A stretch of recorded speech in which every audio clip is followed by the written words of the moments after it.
አቡነ ሳይሮስ የአቡነ አብርሃምን ቦታ ተኩ። የአቡነ ሳይሮስና የብፁዕ አቡነ አብርሃም ጉዳይ ተካረዋል። ቤተክርስቲያን ስትደፈር ዝም አለ። በአሁኑ ሰዓት በቤተክርስቲያኒቱ ታሪክ ታይቶ በማይታወቅ ሁኔታ የቤተ ክህነቱ ግቢ በደህንነት ሰዎች ተሞልቷል። በዚህ ሲኖዶስም አባ ሳይሮስን ዋና ስራ አስኪያጅ አባ ቀለሜንጦስን ደግሞ ዋና ጻፊ አድርጎ ለማስመረጥ ዝግጅታቸውን ጨርሰዋል። እኔም ደግሞ ለኔ የመጀመሪያውም የመጨረሻውም ህይወቴም ማንነቴም ክብሬም ቤተክርስቲያኔ ስለሆነች ሹመትም አይኖራል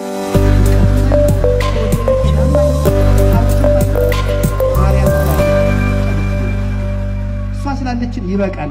ሰላም ጤና ይስጥልኝ ወደ ተከበራችሁ የኢኦቲ ሪአክት ቤተሰቦች እንደምቃችሁልኝ በአዲስ ቪዲዮ ተመልሼ መጥቻለሁ። ዛሬ የምንመለከተው እንግዲህ አባታችን አቡነ አብርሃምና የአቡነ ሳዊሮስ ጉዳይ በጣም ተካሯል። አስደንጋጭ የቅዱስ ሲኖዶስ ውሳኔዎችን እየሰማን እንገኛለን። ዛሬ እሱን እንመለከታለን። ሁላችሁም የቪዲዮ ላይክ ማድረጋችሁን እንዳትረሱ። ሰብስክራይብ ለምንድነው ማታረጉት? አሁን ማርኩ። እኔ እመቤታችን እንኳን በጋሃድ አይተናት እንደው አንድ ቀን በህልማችን አይተናት በሞት ነው። እንዴት ያለች ውብ ናት! ፈጣሪ እንዴት አድርጎ ወደዳት! እንዴት ያለች መልከኛ ናት! መላእክት እኮ ሳስተውላታል። ለቅዱስ ሚካኤልና ለቅዱስ ገብርኤል ተመልከቱ። አዳምን ፈጥሬ የማድነው በዚች ነው ብሎ ከክንፋቸው ላይ ሳለላት ሰሎብ ያሳያት ተመልከቱ። ከዚያ በኋላ ምን አለ በክንፉ ሲላ አረ ቶሎ ፍጠራት ናፍቃናለች ለኛም እህት እንድትሆነ በንጽህና እንድትመስል ቶሎ ፍጠርልን ይየው ሲደርስ ተፈጠረ። ሚካኤል መልአክ በክነፉ ጾራ የተባለች በዚህ በክነፉ ጾሮ በዚህ ክንፋቸው ላይ ስሎ አሳይቷቸዋል። እና ገና ሳያገኟት ነበር ሳትወለድ ነበር የሚወዷት። በዚህ ዓለም ላይ የእመቤታችን ፍቅር እንደ ውሃ የፈሰሰለት ሰው የታደለ ነው። አባ ጊዮርጊስ ስለዚህ ነው ፍቅርሽ እንደ ወይንና እንደ ውሃ በልቤ ውስጥ ተቀላቅሏል። ወይንና ውሃ ከተቀላቀለ በኋላ ይሄ ወይን ነው ይሄ ውሃ ነው ማለት አይቻልም። እኔን ከማርያም ፍቅር የሚለይቶ ማሳየት የሚችል የለም ይላል። ዲታርጎ ቢወዳል ነው እናት እንዴት አርጌ ላመስግንሽ ይሆናል? ምን ላድርግ? ጠጉሬ እንኳን አፍ አውጥቶ ቢዘምርልሽ አይበቃሽ ይላል። ስለዚህ ዝም ብዬ ቡርክት ልሻለሁ ይላል። ስሟም እግዚአብሔር እንዳከበረው የተመሰገነ ይሁን። አንድ ሰው ድንግልናውን ከጠበቀ በቁርባን ሊያገባ ሁሉ ይችላል። እየሰማችሁ ነው አይደል? በምን ሊያገባ ይችላል? በቁርባን ተክሊሉ አይገባኝም ብሎ በቁርባን ሊያገባ ይችላል። ድንግል እኮ ነው፣ ግን ድንግል ናት። ምን ሊል ይችላል? በአይምሮዬ የዝሙት ሐሳብ ተመላልሷል ሊል ይችላል። ምናልባት አንድ ሰው በጮኝነት ጊዜው ሚስቴን አቀፍያለሁ ወይም ጮኛዬን አቀፍያለሁ በዛ ሰዓት የተሰማኝ የስጋ ፍላጎት የስጋ ፈቃድ አለ። ስለዚህ እኔ ተክሊል አይገባኝም ብሎ በቁርባን ሊያገባ ይችላል። መልካም አደረገ። ሴቷም እንደዚህ እና አንዳንድ ጊዜ ይሄ ብቻም አይደለም። በሚጋቡበት ጊዜ እሷ ድንግል ከሆነች ለባሏ ስትል የሥርዓተ ተክሊሉ ልተው ትችላለች። በጣም ትክክለኛው እሱ ነው። በነገራችን አሁን ምን እንደማለት መሰላችሁ? ሴቲቱ ሥርዓተ ተክሊል ተፈጽሞላት አክሊል አርጋ ወንዱ አላደረገም። ምን እየተናገረችበት ነው እሷ? ይሄው ባሌ ውዱ ባሌ በየሜዳው እንደፈለገ ሲሆን ከርሞ እኔ ግን ሐሳቡ እንደሱ ነው።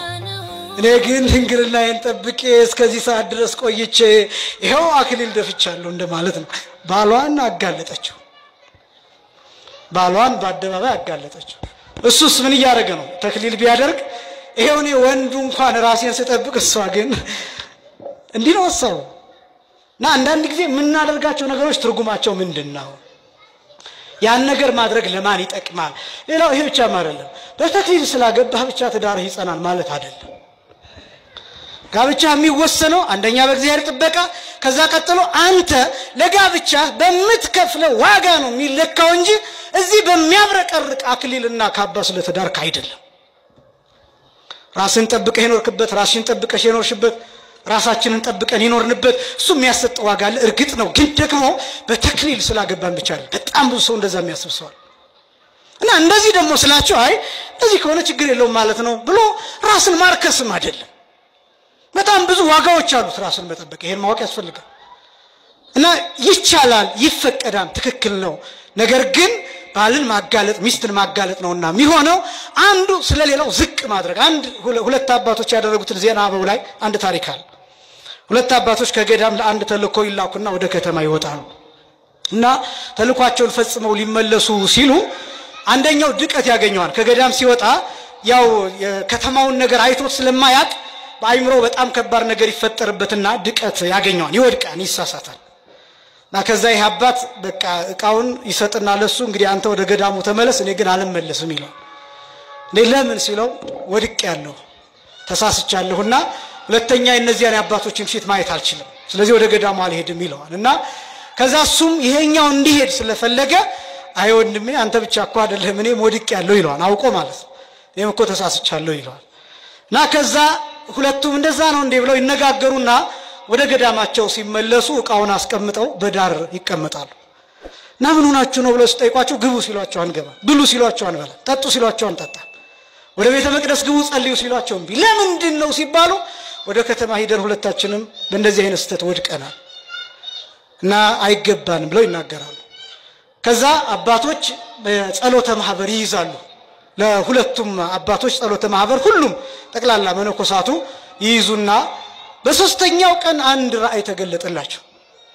እና ምን አይነት ራእይ ነው የተገለጠላቸው? ሰራይኩ ሎቱ ኃጢአቶ ለዛ አበሰ በእንተ ዘይ አበሰ ሚል ቃል መጣላቸው። ምን ማለት ነው?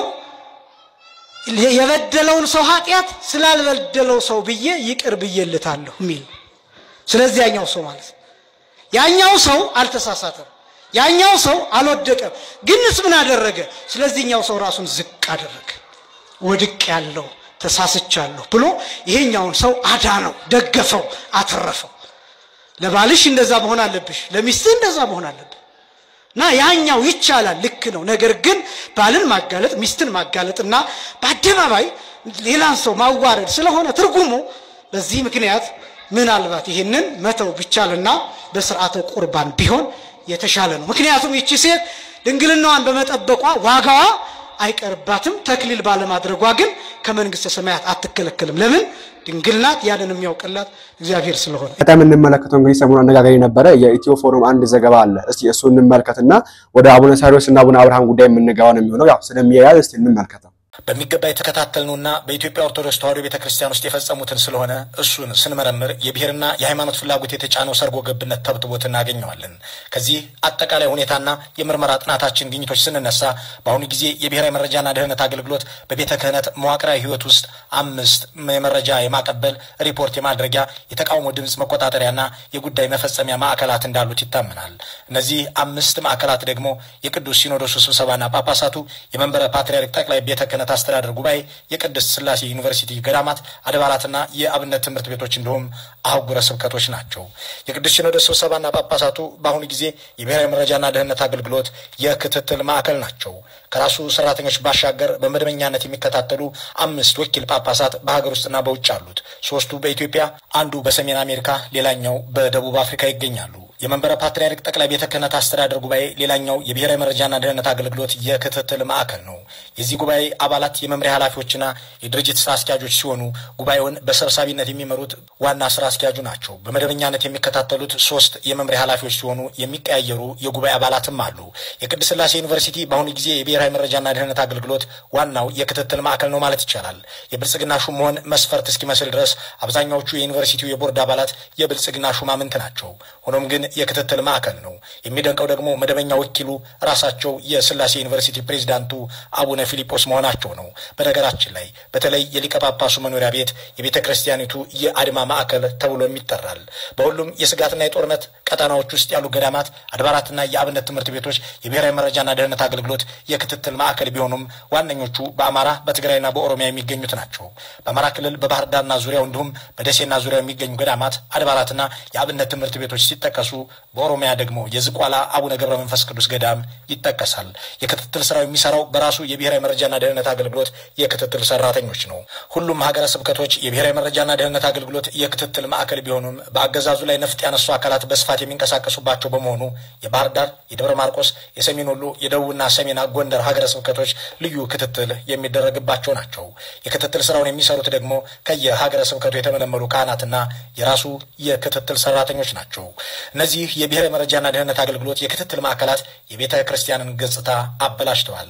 የቤተ ክርስቲያንን ማዕከላዊነትና ገለልተኝነት ጥያቄ ውስጥ ከተዋል። የቤተ ክርስቲያንን ተፈሪነትና ተከባሪነት ገሰዋል።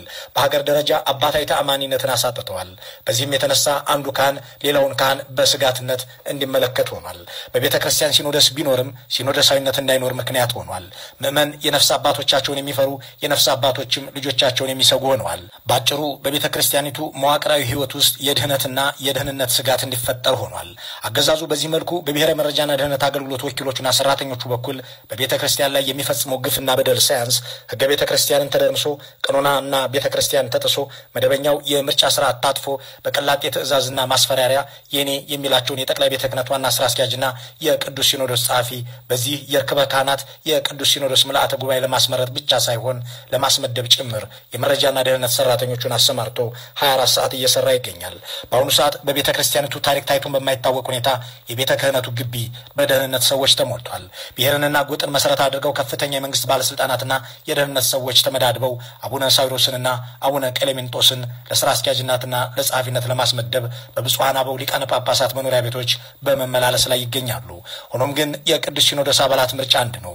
በመንፈስ ቅዱስ ተመርተው ሕገ ቤተ ክርስቲያንና ቀኖናን ቤተ ክርስቲያንን ጠብቀው መደበኛውን የምርጫ ስርዓት ተከትለው ለቤተ ክርስቲያን የሚበጀውን አባት መምረጥ ወይም መንፈስ ቅዱስን ወደ ጎን ብለው ሕገ ቤተ ክርስቲያንና ቀኖናን ቤተ ክርስቲያንን ጥሰው መደበኛውን የምርጫ ስርዓትን ማጥፈው የብሔራቸውንና የጎጣቸውን ባለስልጣናትና የደህንነት ሰዎች ምክርና ማስፈራሪያ ሰምተው መንግስታዊውን አባት መመደብ ነው። ምርጫቸው የመጀመሪያውን ካደረጉ አባታዊ ተልኳቸው መወጣታቸውን፣ ምርጫቸው ሁለተኛውን ካደረጉ ደግሞ መልአካዊ ተልኮን መፈጸማቸው መሆኑን ማስተዋል ይኖርባቸዋል። የኢትዮጵያ ኦርቶዶክስ ተዋሕዶ ቤተክርስቲያን ካሏት ምሁራን አንዱ ይህንን ጽሑፍ ወደኛ አድርሰውት እኛ ወደ ተከታታዮችን አድርሰነው በዚሁ ተጠናቋል።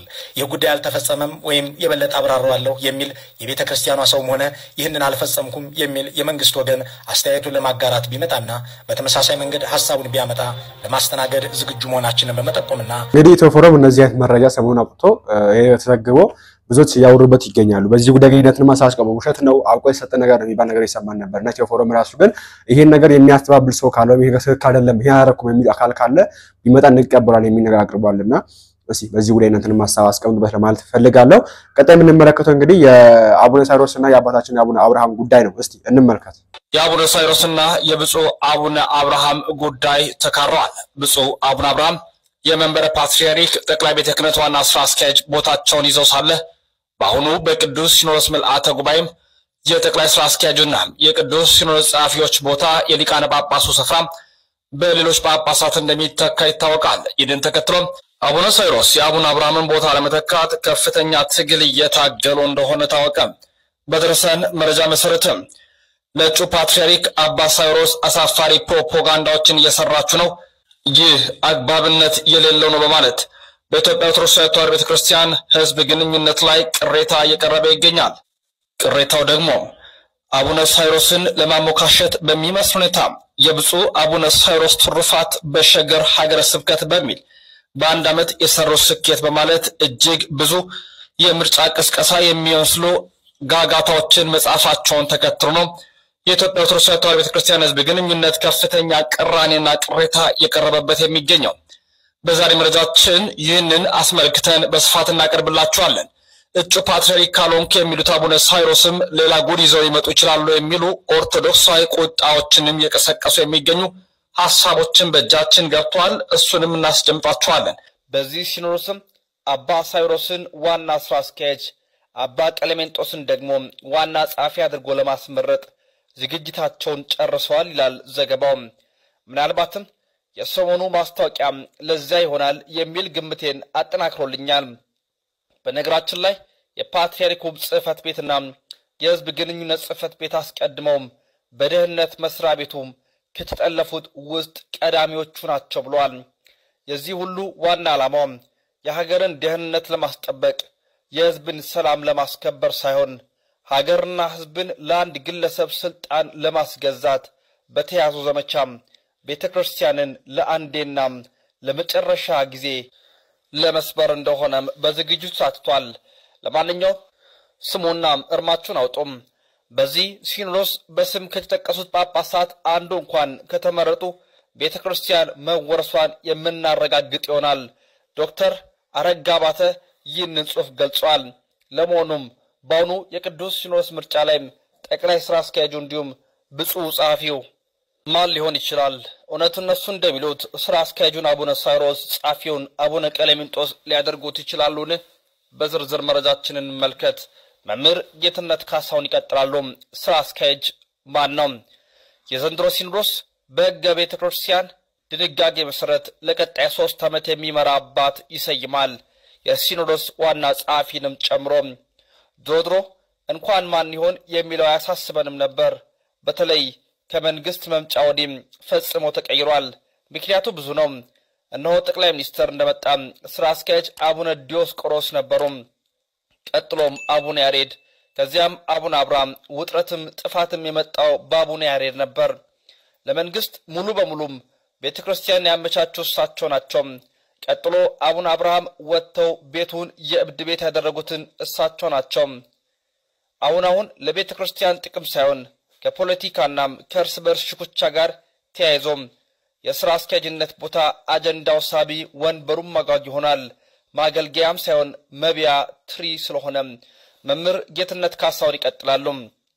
ብዙ ሚዲያዎችም በጉዳዩ አናግረውኛል። መልስ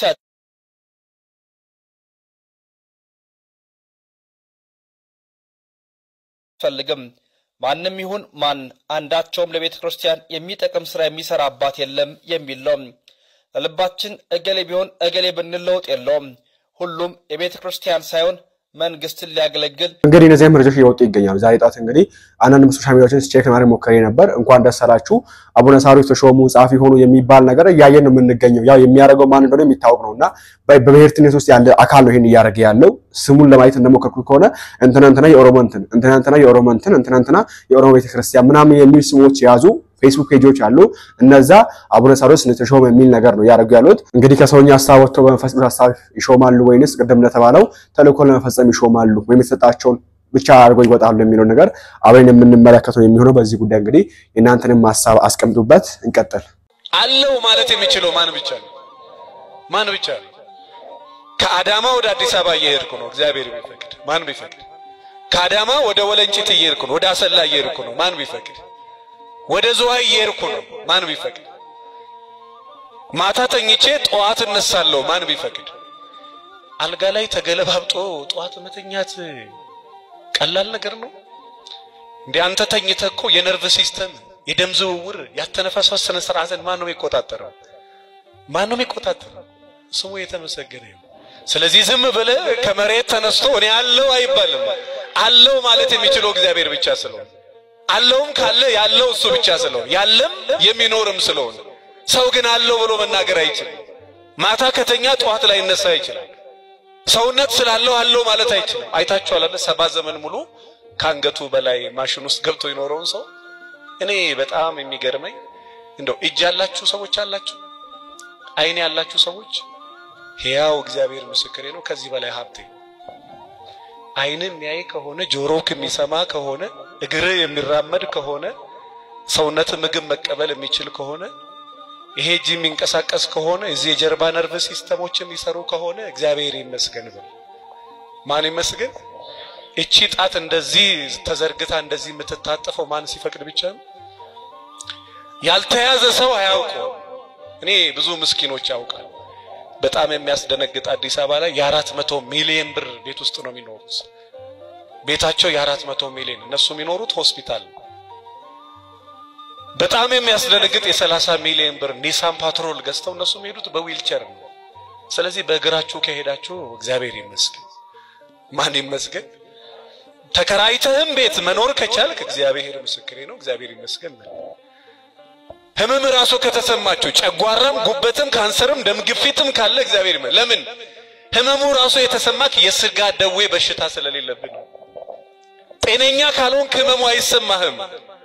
ህመሙ ራሱ እንዲሰማ ጤነኛ መሆን አለበት። ስለዚህ ማን ይመስገን? በትንሹ ነገር ደግሞ እግዚአብሔር ይመስገን ያላለ ሰው ዓለምን ሁሉ ቢገዛ እግዚአብሔር ይመስገን አይል እና በተዘጋው ደጃፍ ገብቶ የሰላሙ ጌታ እርሱ የሰላም አባት ሰላም ሰጪም ስለሆነ ሰላም ለእናንተ ይሆናል። ወገኖቼ ሰላም በለኝ ካላችሁት እመኑኝ የእግዚአብሔር ሰላምና የዓለም ሰላም ይለያል። ሰላም ማለት የጥይት ድምጽ ሳይሰሙ መኖር ማለት አይደለም። ጦርነት መካከል ሰላም ያላቸው ሰዎች አሉ። ምንም የሌለ ቦታ ላይ ደግሞ ሰላም የሌላቸው ሰዎች አሉ። ሰላም ማለት የውስጥ ሰላም ነው። ያን የውስጥ ሰላም የሚሰጠው ማን ነው? አዲስ አበባ ላይ አንድ ጊዜ መገናኛ አካባቢ ከአያት ተንደርዶ የሚመጣ ትልቅ ሲኖትራክ እንደዚህ ካወቃችሁ ይሄ ወደ መገናኛ አደባባይ ይሄ ደግሞ ወደ 22 የሚያስገድ መስግና እዚህ ስር የተኛ ልጅ አለ። መኪናው ክስክስ ብሎ በቃ እስከ ቦዲው እንጨቱን እስከ ጫነ ድረስ ገብቷል። እና መኪናው በእንትን ክሬን ጧት ሲነሳ ልጁ ከንቀልፎ አልነቃም። ፍሬን በጥሶ መኪናው ተጋይቶ ሹፌሩ ሞቶ ረዳቱ ሞቶ መኪናው ተከስክሶ እዛ ስር ልጅ ተኝቶ ነው መኪናው ከተነሳ በኋላ ሞቷል ብለው እንዶ ጨርቅ ራሱ እየደረቡ በኋላ ልጅ ልጁ ከንቀልፍ እንደሚነቃ ሰው አይኑን እየተራረገ እዚህ መካከል እግዚአብሔር ይጠብቃል። ማን ይጠብቃል? እግዚአብሔር ወገኖቼ በተደጋው ደጃፍ ገብቶ ሰላም ለእናንተ ይሁን ይበለን። የኔ ቤት ሰላም ይፈልጋል እናንተም የኔ ቤት ሰላም ይፈልጋል የምትሉ ከሆነ የሰላሙን ጌታ ወደ ቤቴ ይገባል። እዛራችን ይሄው ስለነበር ሁላችን አሁን ከተማራችሁበት ቁም ነገር ወስራችሁበት አዲስ መረጃም እንዳገኛችሁበት አልጠራጠርም። ቀጣይ እንግዲህ አዲስ መረጃ ካለ ይላችሁ የሚቀርብ ነው የሚሆነው። የጊዜ ሰላም ከናንተ ጋር ይሁን። ላይክ እና ሼር ሰብስክራይብ እንዳይረሳ። ቸር ቆዩልኝ።